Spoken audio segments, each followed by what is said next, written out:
لای بابەتەکانی ئەمڕۆمان یەکەم تەوریشمان باس لە ناوچە جیاوازەکانی کوردستانەکەین، ینی بەگشتی ئێمە ئەبینی چەندین شوێنی ناوە زەمانی ڕۆژانەش لە ڕێگەی زوومی کامێرەکان و ئەبینی لە باکووری کوردستان چەندین ناوچەی دڕفێنمانێ، ئەبینی لە ڕۆژهەڵات چەندین ناوچەی دڕفێنمانێ، لە هەموو پارچەکان بە شێوازی لە شێوازەکان ناوچەی زۆر جوان و سەرنجڕاکێشمان هەیە. یەکێ لەو ناوچانەی کە ئێمە ئەمڕۆ زیاتر گفتوگوی لەسەرەکەین هەورامانی تەختە. بەڕاستی کاڵین هەورامانی تەخت وا هەستەکەین کە شوێنێکی زۆر تەخت بێ، بەڵام نەخێ شوێنێکی زۆر من نەچوومە تا ئێستا، بەڵام ئەوەی کە هاوکارانم چوون و بەرنامەیان لێکردو وێنەیان لێگرتووە بۆیان باس کردوین. بەڕاستی شوێنێکی زۆر دڵگیرە، شوێنێکە کە کۆمەڵی نەریتی زۆر جوانی تایە و شوێنێکە خەڵکەکەی هەمویان دەتوانین بڵین دەستڕەنجینن، خەڵکەکەیان هەمویان دەتوانین پیشەی جیاوازیان هەیە بۆ خۆیان و ڕۆژانەش ئەتوانین شێوازی ژیانکردنی ئەوان لەوانەیە جیاوازی پێوە بێ. ئیتر کاکەینە بەرەو نزیکی وەرزی زستان ئەبینی لەوێ بەفربارین دەستپێکا و دیمەنی زۆر جوانی لێ. لەم نیوەدا ئێمە کۆمەڵی هونەرمەندمان هەیە و کۆمەڵی کەسیشمان هەیە کە نەک بە هەیەک پارچەی کوردستان و لە هەر چوار پارچەی کوردستان ئەتوانێت بگەڕێت و بتوانێت لە کۆمەڵێک لەو بابەتانەی کە پەیوەستە بە کەلتوری خۆمانەوە بتوانێت ئەم ئەرشیفی کات و هەندێک کاتیش ئەو کارە دەستیانەشی کاکرێت بتوانێت هەندێک لە نمونونەکانی هەڵگرێت و بتوانێت نمایشی بکە. ئەو کەسەش ئێمە کامڕۆ لای ئێمە میوانەیە کاک ناسیح عەلی خەیاتە کە وەکو فۆتۆگرافەرێ کامیشە زوومی کامێرەکەی لەو ناوچانەیە کە جوانی کوردستان پیشانە و ئێستا خۆشی لە ستۆدیۆ فەرموو کاکە ناسیح. بەخێر توانین بڵین بەخێر بیتەوە ئالێرە داینشی فەرموو. زۆر بەخێر بێ، زۆر بەخێر بێ، خێر بێ کاک ناسیح. لەکوێ بەخێر بێتەوە سەرکۆ لەکوێ بووی کاک ناسیح؟ وەڵاهی من دایما گەڕێم. لەکوێ بووی لە تازەترین وڵای تازەترین منتیقی ڕۆژهەڵات لە باکوور. ئەبزانم زوو چی بۆ ڕۆژهەڵات وەنیە؟ بەڵێ وەڵا ڕۆژهەڵات نیشتیمانی باپیرانمە ئیتر زوو سەردانیوەکەین. چەند فۆتۆیەکت بڵاو کرد بۆ لە کاونتی خۆتەوە واکو وابزانم باکووری کوردستان بوو. بەڵێ بەفرێکی باش باریوە. بەڵێ بەفرێکی زۆر باش بارە کۆمەڵی فۆتۆی ترماوە ئینشاڵڵا ڕۆژانی ئایندە بڵاوێکم جۆلەمێرگ بووان کە بەفرێکی زۆر لە جۆلەمێرگ باریوە. دیمەنێکی زۆر جوان و تایبەتی جۆلەمێرگم تۆمار کردو ئینشاڵڵا لە ڕۆژانی ئایندە ئەوەنج بڵاو. کاک ناسیح تۆ زۆرە گەڕی بۆ شوێنان ئەتەوێت جوانەکانی بە تایبەت کوردستان بناسێنی بە هەموو دنیا. جوانترین شوێن کە بۆی چوو بێتیت و فۆتۆی زۆر تایبەتت یا چرکان بێت کوێ بووە؟ خۆی کوردستان بەعام هەمووی خاوەنی سروشتێکی زۆر تایبەت و جوانە، جیاوازە لە هەموو سروشتەکانی دنیا، بەڵام ڕۆژهەڵات تایبەترە لەبەرەوەی ڕۆژهەڵات و هەورامان بە تایبەت.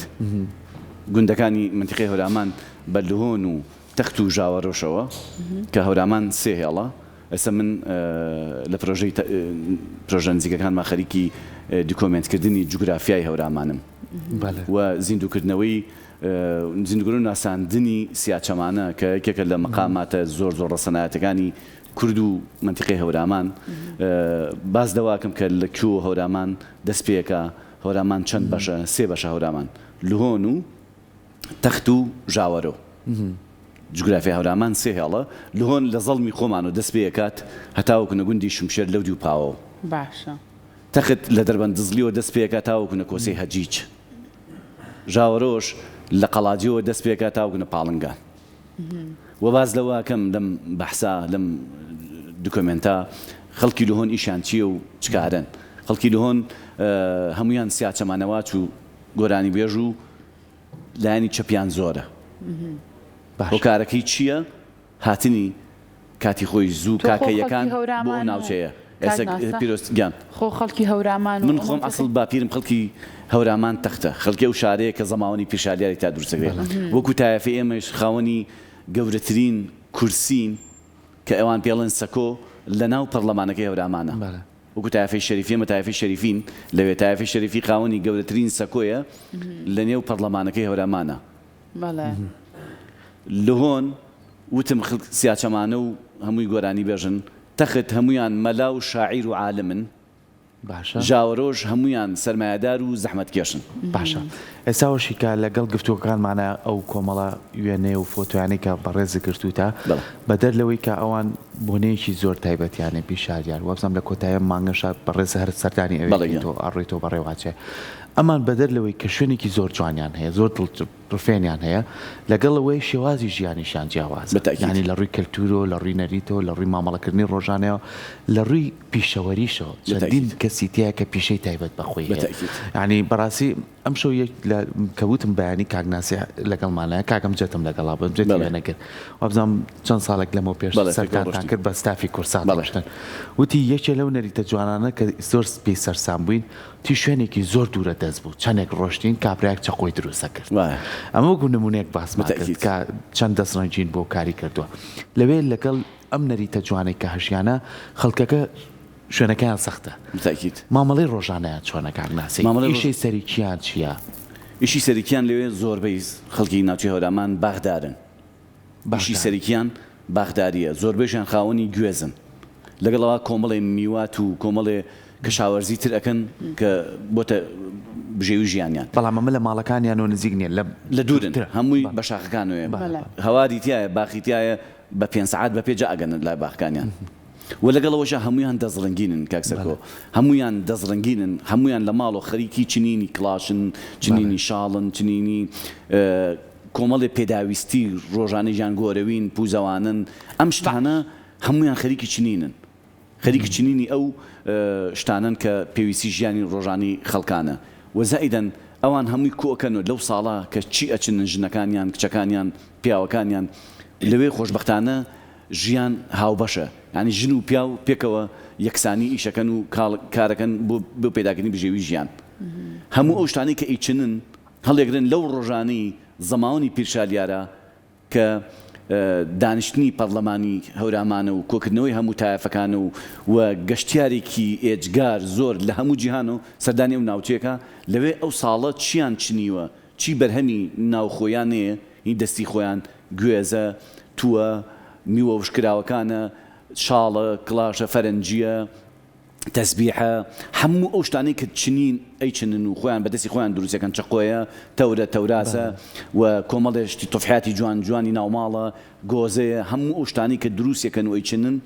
هەمووی لەو هەفتەیە ئەفرۆشن بە گەشتیاران یعنی من وتومە ئەسێکێک لەوانەی کە منیشی لەسەرەکەم لە زەمانی پیشالیارە لایەنە گەشتیارەکەیەتی پیری شالیار چۆن توانیەتی ئەم زەماوەنە ئەم مەراسیمە وا لێ بکات سەرنجی گەشتیارانی دەرەوەی هەورامان و دەرەوەی کوردستان ڕابکێشە بۆ هەورامان بۆچی بۆ ئەوەی خەڵکەکەی سوودمەند بێ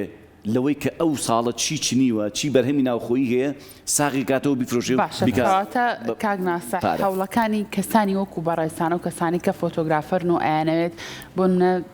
زەماوەندی پیری شالیار بە دنیا بناسێنن هەوڵی فۆتۆگرافەران لەم نێوەندایە چی بووە ئێوە چۆن توانیتانە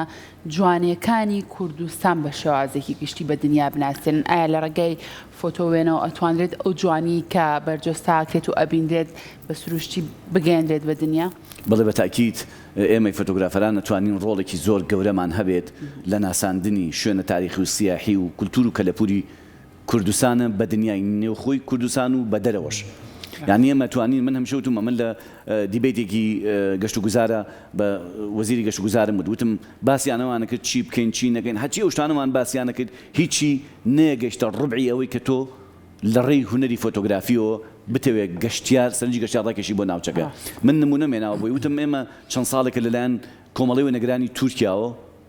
لە دیاربەکر کۆمەڵی فۆتۆگرافەر لە ئاسی نێودەوڵەتیان لە هەموو جیهانە ئەم ساڵنەوە حوت فۆتۆگرافەریان داوت کردووە بەنێو هەموو باکووری کوردستان ئێمەیان گەڕاندووە لەسەر بجێ خۆیان داوتیان کردوین ئوتێلیان بۆ گرتوین ساریان بۆ گرتوین خواردن هەموو شتێک گەڕاندوونیان بەناو شوێنە سیاحی و تاریخەکانی هەموو باکووری کوردستانە هەر فۆتۆگرافەری لە وڵاتێک هاتە بوو دیکۆمنتمان کردو هاتوین تۆیسەوە من لە واڵەکەی خۆم پیشان یەدەم هەزاران پێیجواڵی نێوخۆی کوردستان بردویان و بڵاویان کردوێتەوە ئەمە ئەبێت خۆی چەندین کەس مەسجی نردو تەلەفۆنی کردو ئەو شوێنە کوێیە چۆن بۆی بڕۆین لەکوێ بۆی بڕۆین ئەم شوێنە هەیە ئەمە کوردستانە ئەن پیان سیر بۆ کوردستانە بۆ نمونە تافگەی مرادیان کە یەکێکە لە جوانترین تافگەکانی جیهان کە هەموو ساڵێک لە زستانە لە مانگێکە ئەیبەستی ئاوەکەی تافگەی مرادیان کە لە باکووری کوردستانە لە پارێزگای وانە زۆر نزیکە لە خۆمانەوە یعنی لە تەواوی جیهانەوە خەڵک دێن سەردانی و تافگەیەکەن من ئەم تافگەم ناساندووە بەیانی دوبانی احتمالیە سەدان گەشتیاری خۆمان بڕۆن سەردانی بکەن من هەمیشە وتم بە وەزیری گەشت و گوزار وتم ئێوە وەرن دەستی فۆتۆگرافەران بگرن نێو خۆمان مان بن مانگەڕن بە هەموو کوردستانە بە کوردستانی گەورە بە کوردستانی خۆمانە بگەڕین شوێنە تاریخی و سیاحیەکان دیکۆمنتکەین هەرێکی لە وڵاتی خۆمانە بڵاویکەن و ئەبێتە هۆی ڕاکێشانی سەرنجی ڕاکێشانی چەندین گەشتیار بۆ ناوچەکەی خۆمان ئەنی باشترین ڕێگە بۆ ناساندنی کولتور و کەلەپور و شوێنە سیاحی و تاریخەکانی هەر ناوچەیەک باشترین ڕێگە هێنانی فۆتۆگرافەر و دەستگرتنی فۆتۆگرافەران. تۆ چۆن دەستت بەم کارە کرد بۆ نمونە چۆن بیرت لەوە کردەوە کە ناوچە جیاجیەکانی کوردستان بگەڕێیت و بە دوکومنتیان بکەیت و بە دنیایان بناسێنی؟ من ئەو ڕۆژەی کە دەستمایە هونەری فۆتۆگرافی دەستم کرد بە فۆتۆگرافی هەستم بەو بەرپرسیارەتێ کرد کە ئەرکێکە لە سەرشانی من ئەوەی لە تواناما بێ لە توانای بودجەیی ما بێ بڕۆم بگەڕێم بەنێو کوردستان دیکۆمنت کەم. ئێستا خەریکی دیکۆمنتکردنی کوردستانی گەورەم بۆ نمونە بە باکووری کوردستانە هەمووی گەڕاوم بە ڕۆژهەڵات گەڕاوم باشوور گەڕاوم ڕۆژاوا تۆزێر ماوە تەواویکەم بگەڕێم بەس بە فۆتۆ یاخو بە بەس بە فۆتۆ ڤیدۆش بە هەردوو بە فۆتۆ ڤیدۆش بۆ نمونە من چوومەتە باکووری کوردستانی سەتۆ بە من بڵێ پارێزگای ئەردەهان کە زۆربەی کوردەکانی باشووری سێمایی نازان کە لە کوردستان پارێزگایەکمان هەیە بە ناوی ئەردەهان. سنووری لەگەڵ کوێیە دیکۆمنتم کردووە لەگەڵ جۆرجیا سنووری هەیە خاوەنی گەورەترین دەریاچەی بەستووە ئەی بە سێزستانە پێڵەن دەریاچە درۆزنەکەی باکووری کوردستان لە ناو پارێزگای ئەردەهانە سنووری لەگەڵ جۆرجیایە یەکێکە لە جوانترین پارێزگاکان لەوێ بەچی بەناوبانگە بە خواردنی ماسی ئەگە بتوێ ماسیەکی بەتام و بە چێژ بخۆیت بڕۆ بە پارێزگای ئەردەهان بۆ نمونە لەم دای پارێزگای ئەردەهان و قارسە بەچی بەناوبانگە بە قاس خواردنی قاز ینی زۆرترین مەڵامی لێوێ بە ئەنواع شێوە قازی پێشکەشەکەن کە بە حیاتی نەتخوارد و بیریش لێ نەکردو کە چۆن ئاوا دروست کراوە بۆ نمونە پارێزگای بەدلیس کە یەکێکە لە جوانترین پارێزگاکان و تاریخەکانی باکووری کوردستان بەناوبانگە بە بریان خواردنێکە بە ناوی بریان و حیوانەکە کە پاکێکن بە ساقی شۆڕەکەن و ناو تەنورێک لە ژێر زەوی چەند مەترێکن ژێر زەوی ئاگری بۆ دروستەکەن لەوێ ئەیبرژێنن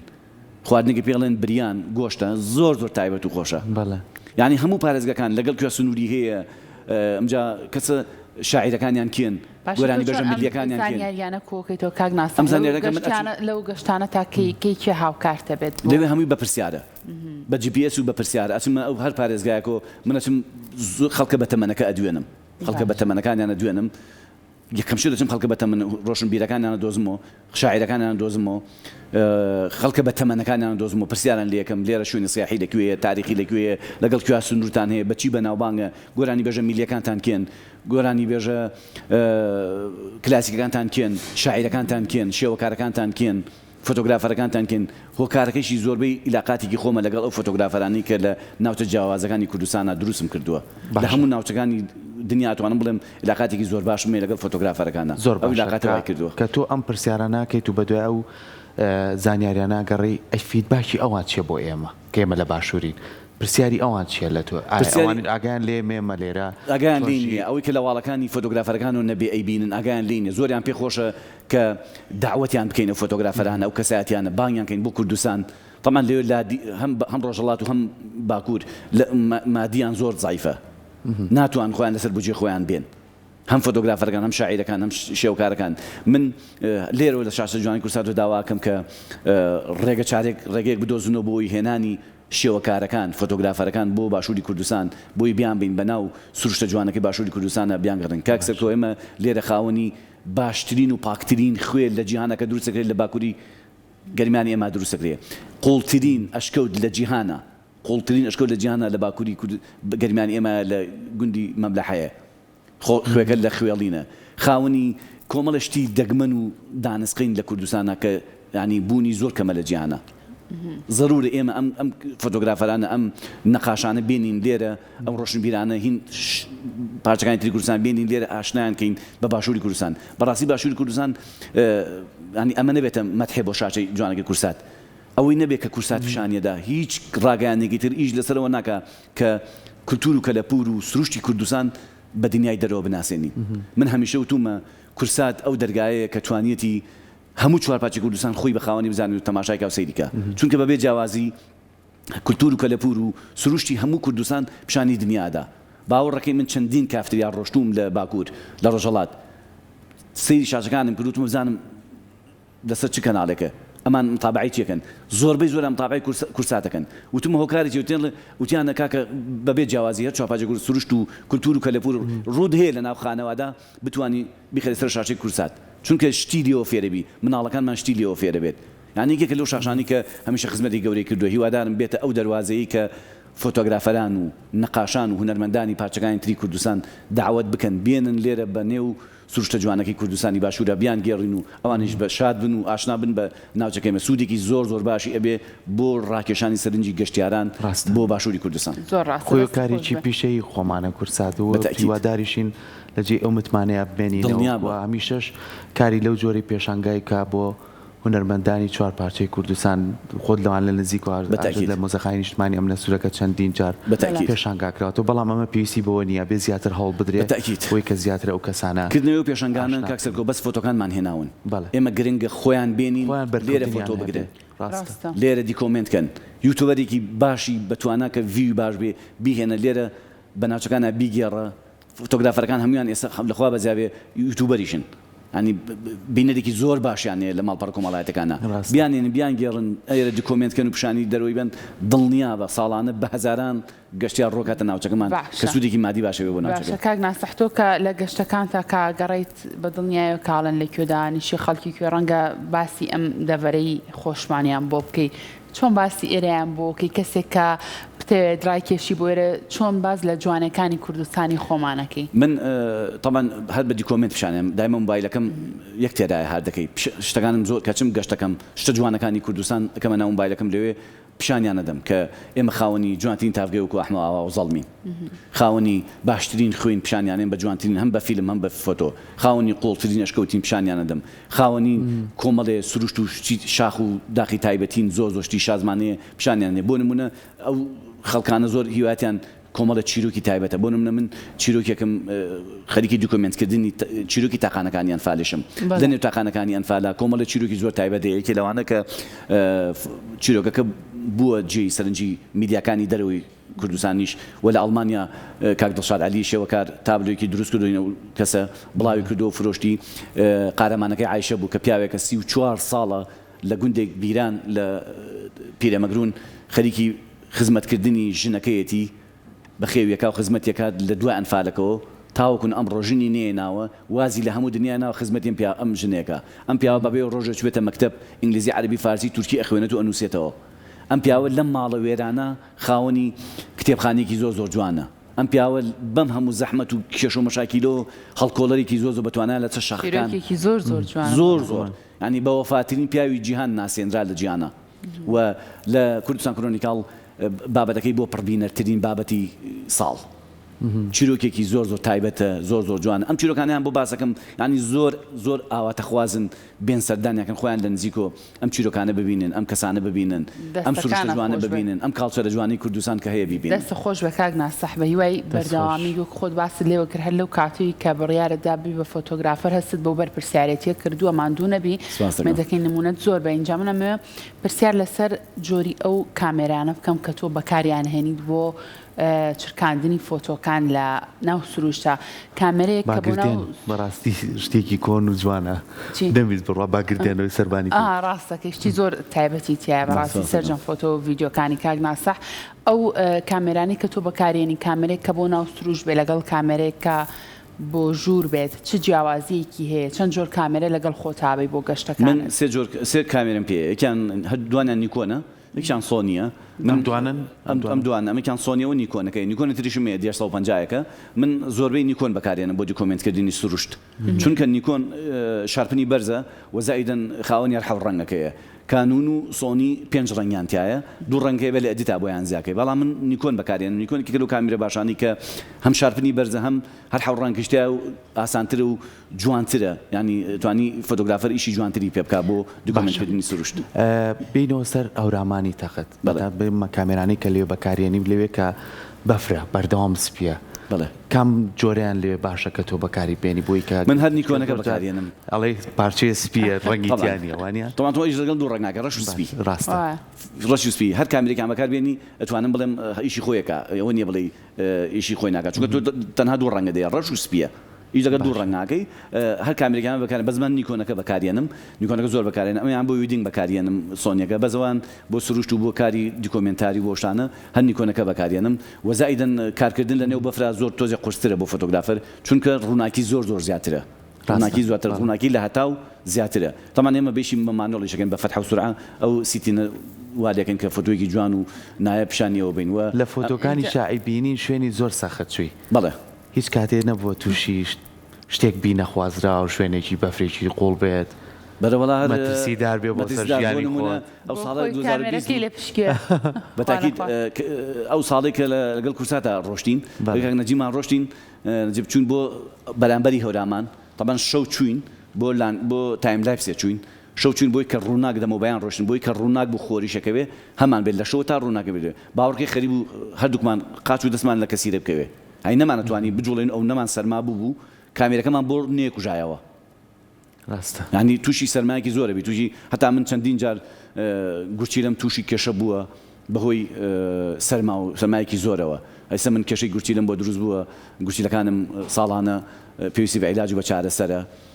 کە بێسەردانی وڵاتی ئێران کەم یان وڵاتی ترکم بۆ چارەسەر لەبەرچی هەمووشی ئەو سەرما و سۆڵەیە کە لە چیاکانی کوردستانە تووشم بووە وەزایدەن من لە دیکۆمنتکردنی کەیسی ڕوبەڕووبوونەوەی مەرگ لە پێناوبژێ ژیان ئەو کۆڵبەرانی کە لە سنوورەکانە کۆڵبەریەکەن چەندین جا بریناریش بووم بە فشکی وڵات پارێزانی ئێران بەڵام ئەمانە هیچی کاگناسحی سارد نەکاتێت لە ئەم کاری کە دەستیاوە دڵنیا بە هیچ ساردم ناکاتەوە تا ڕۆح لە گیان مابێ من خەریکی دیکۆمنتکردنی سروشتی کوردستانم و بۆ زانیاریشتان بۆ بینەرانیش 28 مانگە زەمانی پیرشاریارە 28 یەک لە شاری هەورامان لە وڵاتی ڕۆژەڵات لەوێ زەمانی پیرشاریارە هەر خۆشەویستێگەر ئازیزێک پێی خۆش بوو سەردان بکە 28 مانگ زەمانەکە بێ 28 مانگ سەفەرکە بچێت تۆ دەباستی ئەو زەماوەندەمان بۆ بکە لەو زەماوەندی پیرشاریارە چی ئەکرێت ئەم زەماوەندە پیرشاریار بۆ زانیاریتان 910 ساڵە ئەم ساڵ 910 ساڵە هەورامان بۆتە خاوەنی پەرلەمانی هەبووە بەو مێژوو احتمالە زیاتریش بێ بەڵام ئێمە ئەو مێژووی کە لە بەردەستمانە 910 ساڵە هەورامان خاوەنی پەرلەمان بووە ئەم پەرلەمانی دروست کردو پیشاریار بۆچی بۆ ئەوەی هەموو تایەفەکانی هەورامان کۆ کردوتەوە لە ماڵەکەی خۆیان ماڵەکەی خۆ بە پەرلەمانێک کۆی کردوتەوە ئەنجومەنێکی شورایان هەڵبژاردووە بۆ بەڕێوەبردننی کاروبارەکانی منتیقی هەورامان باشە وەکو پەرلەمانێک بەڕێوان بردووە بۆی کێشە و گرفت ڕوونێ سوپاس بۆ خوارد لەو ساڵەوە هەورامان بێکێشەترین ناوچەیە لە هەموو گیانە وڵاتی ئێران بارگایەکی هەیە دەستگای ڕێکخراوێکی هەیە بە ناوی تندوتیژی ژنان 11 ساڵ بارگایەکیان نەبوو لە هەورامانە یەک کەیس نەچووە لایەن بارگەکان پێچاو ڕۆشتنەوە ینی ئەو نەبێ کێشن ئەو نەبێ هۆکارەکەیشی ئەو ئەنجومەنی شورایە دوو نەفەر بێ بە دەنگەدەنگیان ئەو ئەنجومەنی یەکسەر سڵحیانەکات و کێشەکان چارەسەرەکە بچووکترین شت ڕووەدا لە هەورامانە ئەو ئەنجومەنە چارەسەریەکە جا مەراسیمەکەیش چۆن دەست پێکە شوێنەکەش ماوە تو ئێستا هەموو یەک خۆی ماوەتەوە هەموو ساڵێ انتخاباتی خواردنێکی تایبەتیش دروست دەکەن ئەو خواردنانە چین ئەو خواردنانە بۆ نمونە پیشاریار گەڕاوە بە هەموو ماڵەکان ئاگەڕێن خەڵکەکە 4 هەفتەیە پێشەوە ئەڵێ چوارشەمەی ئایندە زەمانی پیشاریارە چیتان هەیە بمانەنە بۆ چێشتەکە هەیکن نیسکەدا یەکێن نۆکەدا یەکێن برنجەدا هەریکی و شتێکەدا یەکێک میوە و شکراوەدا هەموو ئەم شتانێکە کۆیەکەن و ئەکەن ناو مەنجەڵ 4 مەنجەڵە لەگەڵ ئەو قوربانیی کە ئەکرێ سم نەوێ باسی ئەو بکەم زەماوەنی سوودی زەمانی پیشاریار یەکەم مەرحەلەی بە مناڵ دەست پێکا 5 بەیانی تا 7 بەیانی مناڵەکان ئەگەڕێن بەناو هەموو هەورامانە ئەقیرێنن ئەڵێن کڵاو ڕۆچنە کڵاو ڕۆشنە یعنی چی یعنی ئەم خانوو هەیە تاریک لەسەر کوونێکی تێکە ڕووناکیێتە ژوورۆ ئومێد و ڕووناکیەک مناڵ ئومێد و ڕووناکی هەموو نەتەوەیەکە بتەوێشتی پێ بگەێنیت وەزائیدەن مەبەسی ئەو بە مناڵانی بەکارێناوە ئەم مناڵانە وا پەروەردە بکە ئەم دابوونەریتە کوردی خۆمان ون نەکەن ساڵ بە ساڵ ون نەبێ یادی بکەنەوە گەیاندنی پەیام بە مناڵە زۆر گرنگە مناڵ هەبێ ئێمە هەمومان وا بیرکەینەوە مناڵ ئایندەی ئەم میلەتەیە بێ زۆر ئیتیمان بە مناڵ بە پەروەردەی مناڵەکانمان بین دووهەم مەرحەلەی قوربانیە پیشالیار بە خەڵکی هەموو هۆرامان و دنیا ئەڵێ بتەوێت بە شتێک بگەیت بتەوێت شتێکت بەدەستبێنی پێویست بە قوربانیدانە ئەبێ قوربانی بۆ بیت هەموو ماڵێک شتێکەنە قوربانی بۆ ئەوی پەرلەمانەکەیان بە سەلامەتی و بەبێەوەی دابنیشە و انتخاباتەکە بگرێ بکێشە مەشاکیل ئەو هەڵپەرکەیە کە زگرەکەیەکەن سێ مەرحەلەیان هەڵپەرکە و زگرەکەیە ئەوێ بە هەموو جیهان بڵێ ئێمە هەورامیەکان ئاشتی خوازین دەستمان لە ناو دەستی یەکتریە ئاهەنگە گێڕین بۆ دانیشتنی پەرلەمانەکەمان چوارەم مەرحەلەی دانیشتنی ماڵی پیرشالیارە هەموو تایەفەکان کۆکاتە لەوێ انتخاباتێکە گرێ چوار گەنجی جوانی باشی چالاکی ئیشکە هەڵبژێرن بۆ بەڕێوەبردننی کاروباری ساڵی ئایندە. ئەمە زەماوەندەکەیە ئەمە زەماوەندەکەی ئەمە باسی پەرلەمانێکەکە ئیتر خەڵکێکی زۆر باسێکن ئەڵێن ئەمە ژنی هێناوە و کچێکی وا بوو ئەمە بوو ئەمان هەمە شتێکی و کۆمەڵشتی خورافاتن باسەکرێ ئەوەی کە هەیە زەماوەنی پیشاریار ئەم چواشتەیە بۆ ئەم چواشتەیە دانیشتنی پەرلەمانە ئێمەی کورد خاوەنی یەکەمین پەرلەمانی لە جیانەکە دروست بووە حتا من لە نووسینێکمان لێچوونێکم پێگەناوە کە پەرلەمانی ئەمریکا چاوی لە پەرلەمانی هەورامان کردو دروست بووە خەڵک زۆر لۆمایان کردیان چۆن وتم لێرە دوو حیزب بەڕێوەیە با سۆفی و دەروێش سۆفی زۆر میانە ڕەون دیموکراتەکانن دەروێش هەر ساڵ دەروێش بەڕێوە با تۆزی تونڕەون تیغبازی و قشبەردانەوە و ئەو زکرانی تۆزی بە تونڕەوی بەڕێوە ئاچێت ئەمریکا 6 ساڵ دیموکراتەکان کۆمارەکان بن بەسەرکی ئەمریکا تۆزی تونندوتیژی و شەڕ و ئاژاو لە جیانە ڕووەدا لەگەڵ تاواتان کردبێ دنیا دروست بوو ئەمریکا دوو حیزب بەڕێوە با کۆمارەکان و دیموکراتەکان پەرلەمانی هەورامانیش دروست بۆ 910 ساڵە سۆفی و دەروێش بەڕێوەیە با ساڵی سۆفی ساڵی دەروێشە یعنی ئێمە توانین وەکو کورد شانازیکەین بۆ کە ئێمە خاوەنی یەکەمین پەرلەمانی لە جیانە زۆر باشە دەست خۆش بێ کاک ناسا سپاس بۆ تۆ لەگەڵ ئەوەی کە فۆتۆگرافەرێکی زۆر بەتواناشی حەز و خوریات هەیە بۆ کۆکردنەوەی تەزبیحە جۆرا و جۆرەکان ئەمڕۆژ تەزبیحێک لەگەڵ خۆتایانە ئەم جۆری کە پێتە چییە؟ ئەم تەزبیحی پێڵێن باینجانی باشە باینجانی چۆلەکە خۆر وەکو باینجان وایە ڕەنگەکەی چۆلەکەیش دەنوکی دیاوە لە کاتی فەریکەیە نەخش و نگارێکی تا دروست بوو پێڵن من زۆر بەنرخە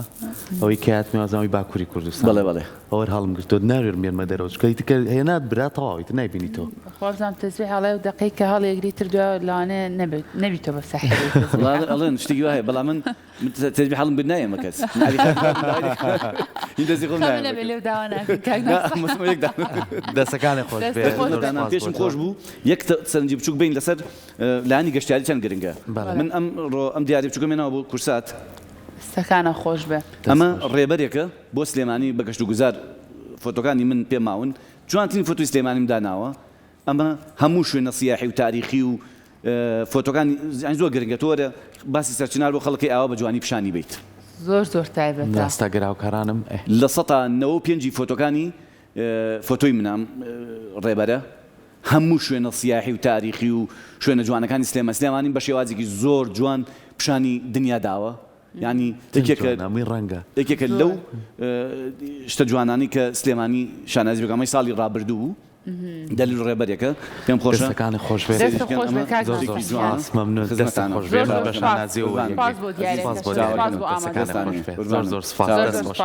مەمنونین بێگومان ئەمە دیارێکی زۆر بە نرخی ئەمەش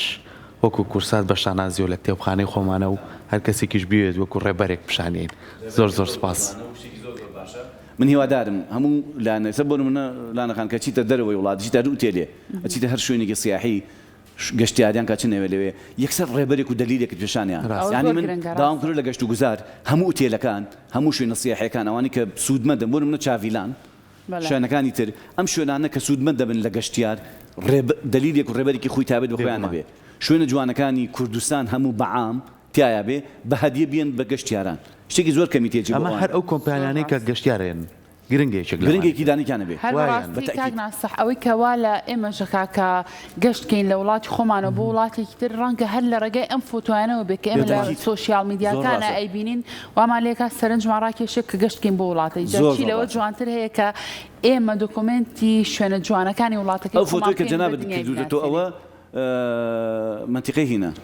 زۆر جوان چەمی ڕەزانە ئەو چەمی ڕەزانە باوەڕ کە سروشتێکی هەیە خوا بە تایبەتی دروستی کردووە زۆر خاوەنی ئەشکەوتە خاوەنی قوڵترین ئەشکەوتە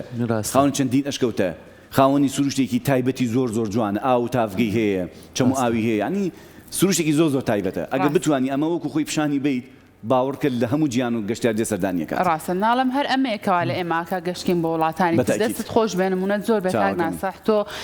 بەرپرسیارەتێکی زۆرت خستۆتە سەرشانی خۆت بە هیوای بەردەوامیت بە هیوای لەش ساغی هیوادارم بە خزمەتێکی بچووک نیشتیمانیان قوبوڵکە دەستەکانە خۆش بێ دووبارە یاخوا لەش ساغ و تەندروست بی زۆر لە خزمەتانم زۆر خۆشحاڵم و ئەمێ دووبارە سپاسی شاش جوانەکەی کورسات کەم کە هەمیشە ئەو بەرپرسیارەتێک گرۆتە ئەستۆ کە ئەتوانێ کاڵچەرە کوردیەکان کولتور و کەلەپور و سروشتی کوردستان هەر چوار پارچە بەبێ جیاوازی پیشانی دنیای دەرەوە بە زۆر سپاس دەست خۆش بێ دووبارە زۆر بەخێر سەر چاوان